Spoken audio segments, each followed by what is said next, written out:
ጤና ይስጥልኝ የተወደዳችሁ ተመልካቾቻችን ሰላምታችን በያላችሁበት ይድረስ። ከአማራ ሚዲያ ኮርፖሬሽን ጎንደር ስቱዲዮ ለሰዓቱ ያዘጋጀነው ዜና ይዘን ቀርበናል። ከዜናዎቹ ጋር መቤቱ ነኝ አብሬያችሁ ቆይታ አደርጋለሁ። አብራችሁን ሁኑ። የጸጥታ አካላትን በተገቢው መንገድ በማደራጀት ሕግን የማስከበር ስራ እያከናወነ መሆኑን በማዕከላዊ ጎንደር ዞን የጭልጋ ወረዳ ሰላምና ጸጥታ ጽሕፈት ቤት አስታወቀ። የጸጥታ አካሉን ማገዝ በመቻላቸው አሁናዊ የሰላም ሁኔታው ከቀደመው ጊዜ የተሻለ መሆኑን የወረዳው ነዋሪዎች ነግረውናል። መሰረት ባዬ በጉዳዩ ላይ ተጨማሪ ዘገባ አላት።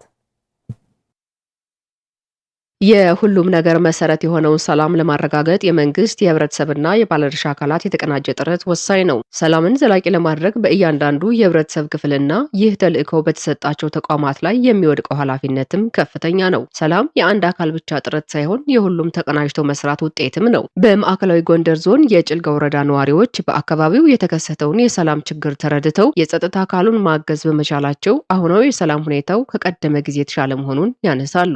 ቄስ ግርማ ፈረደ እባላለሁ። አሁን ያለው የሰላም ሁኔታ በጣም በአንጻራዊነት የተሻለ ነው ያለው። ወደዚህ የተሻለ የሰላም አየር ለመተንፈስ ደግሞ ህዝቡና የጸጥታ መዋቅር ተጠናክሮ ስለሰራ በተለይ ህዝቡ አሁን ችግሩ ገብቶት ሲታገት፣ ሲቀማ፣ ሲሞት መረረውና ህዝቡ በቃ ስሜቱ ገንፍሎ ከመንግስት ጎን ቆመ። እንግዲህ ከዚህ በፊት የጸጥታ ስራ ሲሰጥ የነበረው ለመንግስት፣ ለፖሊስ፣ ለሚኒሻ፣ ለመከላከያ እየተባለ ነበርና አሁን ግን ያለው ሴቱ ወንድ ሁሉም በጋራ ሆኖ አካባቢውን ለማጽዳት ጥረት አደረገ።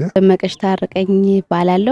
ሁሉም ሰላም ፈላጊ ማህበረሰብ ስለሆነ ያለው ከወረዳም የሆነ የጸጥታ አካል በመሆን አሁን አንጻራዊ ሰላም ነው ያለው። ከዚህ በፊት የነበሩ ችግሮች እንዳይደገሙ ማህበረሰቡም ያው የመረረ ችግር የደረሰበት ስለነበረ እየወጣ በየተለያዩ መድረኮችም እያወገዘ ወደ ተሻለ ነው አሁን ያለ ነው ከዚህ በፊት ከነበረ። ህብረተሰቡ የሰላም ስራው አጋዥ መሆኑን ያነሱት ነዋሪዎቹ ዘላቂ ሰላም እስኪረጋገጥ ድረስ የጸጥታ አካሉን ማገዝ እንደሚገባም ተናግረዋል። ሴቱም ወንዱም የተማረውም ያልተማረውም ሁሉም ሰው እረኛው ሳይቀር ለሰላም ቅድሚያ መስጠት አለበት። የጸጥታ መዋቅር ውስጥ ስንቱ ይድረስ ስንት ጊዜ ሲሞት እናንተ እየሞታችሁ እኛ እንኑር የማይባልም ነውር ነው። አሁን ባየ ነው። እኔ በእውነት የሚገርም ተአምራዊ ለውጥ ነው ያየሁት። አሁን በህዝቡ ያለው ለሰላም ያለው ቁርጠኝነት።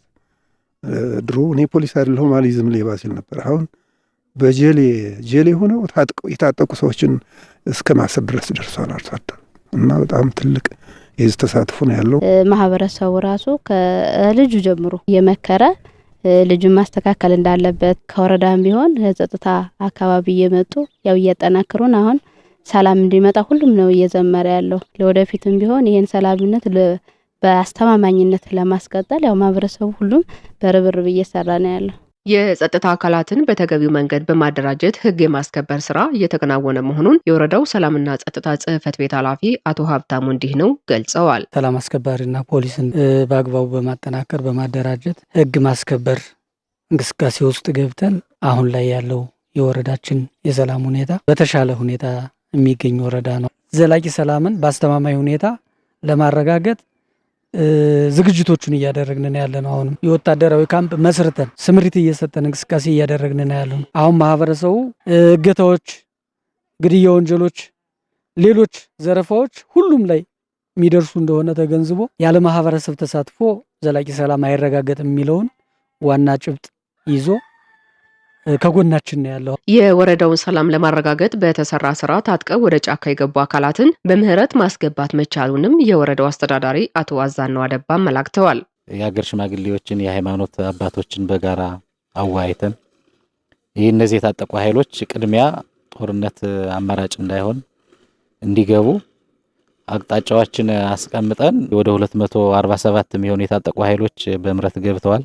ያ ከመሆኑ ጋር በተያያዘ አሁን 25ቱም ቀበሌ በእኛ ቁጥጥር ስር ውስጥ ነው የቀበሌ መዋቅር ኖሯቸው የልማትና የመልካም አስተዳደር ስራዎችን እየተሰራ ያለበት ሁኔታ ስላለ ወረዳችን ላይ አንጻራዊ ሰላም አለ። ይሄን ዘላቂ ለማድረግም አሁን ያለው ሁኔታ የኃይል ማሰባሰብ ስራዎቻችን እየሰራን ያለን። ወረዳው ባለፉት ጊዜያት ካጋጠመው የሰላም እጦት ወጥቶ የልማት ስራዎችን በማከናወን ላይ እንደሚገኝም ተመላክቷል። የ2019 የትምህርት ዘመን የተማሪዎችን ምዝገባ በአጭር ጊዜ ለማጠናቀቅ ከአጋር አካላት ጋር እየሰራ እንደሚገኝ የምዕራብ ጎንደር ዞን ገንደ ውሃ ከተማ አስተዳደር ትምህርት ጽሕፈት ቤት አስታወቀ። ኤልያስ ጋሻው ተጨማሪውን ዘገባ ይነግረናል።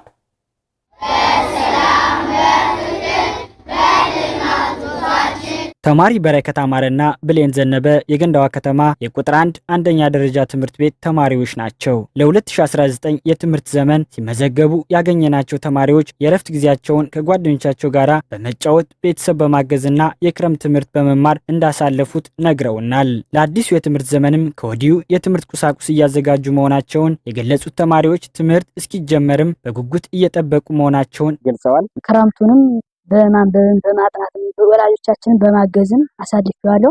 አሁን የሚመጣውን የትምህርት ዘመን ደግሞ ጥሩ ተማሪ ሆኜ ለመብቃትም እሞክራለሁ። ክረምት ላይ ቤተሰቦችን አግዛቸዋለሁ። የአዳር ትምህርት ቤት ደግሞ እማራለሁ። አንዳንድ ጊዜ ደግሞ መጽሐፍ አውጥቼ ነበር። ደብተሮችን ምናምን እያዘጋጀሁ ነው። ዩኒፎርሞችን ምናምን አዘጋጃለሁ። እስከሚደርስ በጣም ጓጉቻለሁ። ልጃቸውን ሲያስመዘግቡ ያገኘናቸው አቶ ጉርባ ታደሰ ልጃቸውን ከማስመዝገባቸው ባለፈ አስፈላጊውን የትምህርት ቁሳቁስ እንደሚያሟሉም ተናግረዋል። ዛሬ ለምዝገባ ነው የመጣሁኝ። ምዝገባው ዛሬ በመሆን ደስተኛ ሆኛለሁ። ጫማም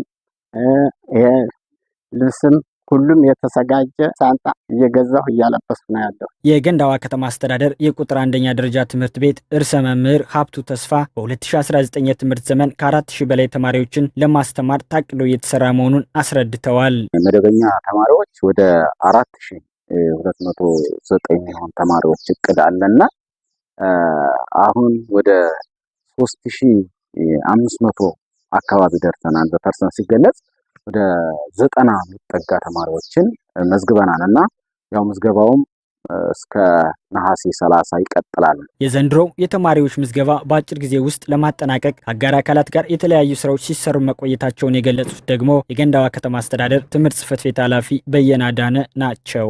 የ2019ን የምዝገባ ስርዓት አቀደን ስለሰራን በፓይለት 2 ትምህርት ቤቶችን ማጠናቀቅ ችለናል። ጽሕፈት ቤቱ በ2019 የትምህርት ዘመን በቅድመ መደበኛ በአንደኛ ደረጃና በሁለተኛ ደረጃ ትምህርት ቤት ከ16000 በላይ ተማሪዎችን ለማስተማር አቅደው እየሰራ መሆኑንም አብራርተዋል። አንድም ተማሪ ከትምህርት ገበታ እንዳይርቅ ሁሉም የድርሻውን እየተወጣ መሆኑን ኃላፊው አስረድተዋል።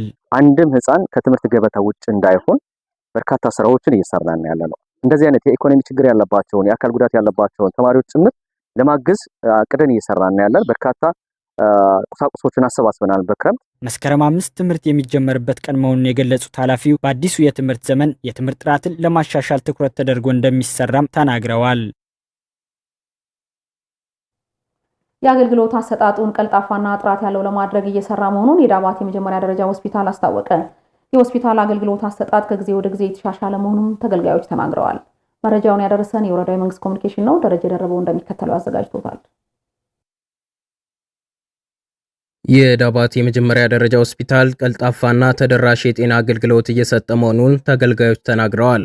የታመምኩት በሽታ አሞት ጠጠር ነው። እዛ ሪፈር ጤና ጣቢያ ወደዚህ ልኮኝ ነው። ከዳባት ተነጥሎ ወደዚህ መጣሁ። ኦፕሬሽን ተባልኩኝ። ኦፕሬሽን ተደርጎልኛል። አገልግሎታቸው ደግሞ ማታ ጀምሮ ቀን እኛ አልተለየም። ብዙ ነገሮችን አደርጉልናል ማለት ነው። በስራ ብዛት እየሰራው ያለ የአንጀት መጠላለፍ ችግር ደረሰብኝ ብዬ ወደ ሆስፒታሉ በመጣበት ሰዓት ስመጣ በሰው ነው የመጣሁት። ከሆስፒታሉ ከመጣሁ በኋላ ደግሞ ያሉት ባለሙያዎች ያላቸው እገዛ እናታዊ አባታዊ ክትላቸው ጧት ማታ ያልተለዩበት ባለሙያ ጀምሮ እስከ ዶክተር ነርሶች ያላቸው ድጋፍና ክትል ይበል ያሰኛል። ቦይተር ያው ልጁኛ ነው ጀመረኝ ማለት ነው። እነታም ነበረው ያፍነኝ ነበር። በአንድ በኩል ስተኛ በግራ ጎኔ ከበሽታውን በማንተም በማድረግ በጣም ደስተኛ ነኝ። የዳባት የመጀመሪያ ደረጃ ሆስፒታል ከ2013 ዓመተ ምህረት ጀምሮ የተለያዩ የሕክምና አገልግሎቶችን እየሰጠ እንደሚገኝ የገለጹት የሆስፒታሉ ስራ አስኪያጅ አቶ ሙልጌታ መለሰ ስፔሻሊስት ዶክተሮችን ከጎንደር ዩኒቨርሲቲ በማስመጣት ለታካሚዎች የቀዶ ጥገና ሕክምና እንዲያገኙ እየተደረገ ነው ብለዋል። የዳባት የመጀመሪያ ደረጃ ሆስፒታል በ2013 ነው ስራ የጀመረ። በቀዶ ጥገና ማዋለድ አገልግሎት ጀመርነ። ታይሮይድ ወይም ደግሞ እንቅርት እስከሚባል ደረጃ ደርሰናል። እና በዋናነት እንግዲህ ያው ይሄን በሙሉ የምንሰራው ግን ያው ባለሙያ ሁሉን ነገር የተሟላ አይደለም። ከጎንደር ዩኒቨርሲቲ በአፊሊዬሽን ሰርጅኖችን እናመጣለን፣ ጋይናኮሎጂስቶችን እናመጣለን።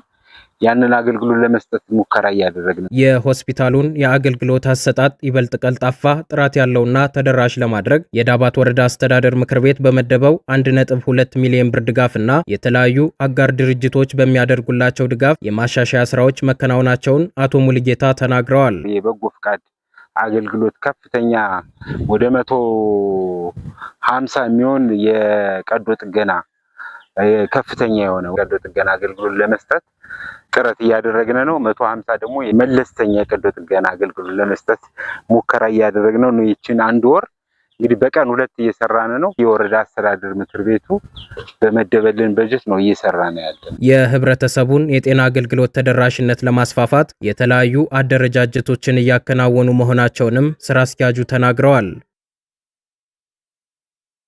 የተከበራችሁ ተመልካቾቻችን ጊዜያችሁን ሰጣችሁ ከኛ ጋር ስላሳለፋችሁ ከልብ እያመሰገንን ከአማራ ሚዲያ ኮርፖሬሽን ጎንደር ስቱዲዮ ለሰዓቱ ያዘጋጀናቸው ዜናዎች እስካሁኖቹ ይመስሉ ነበር። ከዜናዎቹ ጋር መቤቱ ነኝ አብሬያችሁ ቆይታ አደረግኩ። ወደ ዋናው ስቱዲዮ መልሳችሁ ጤና ይስጥልኝ።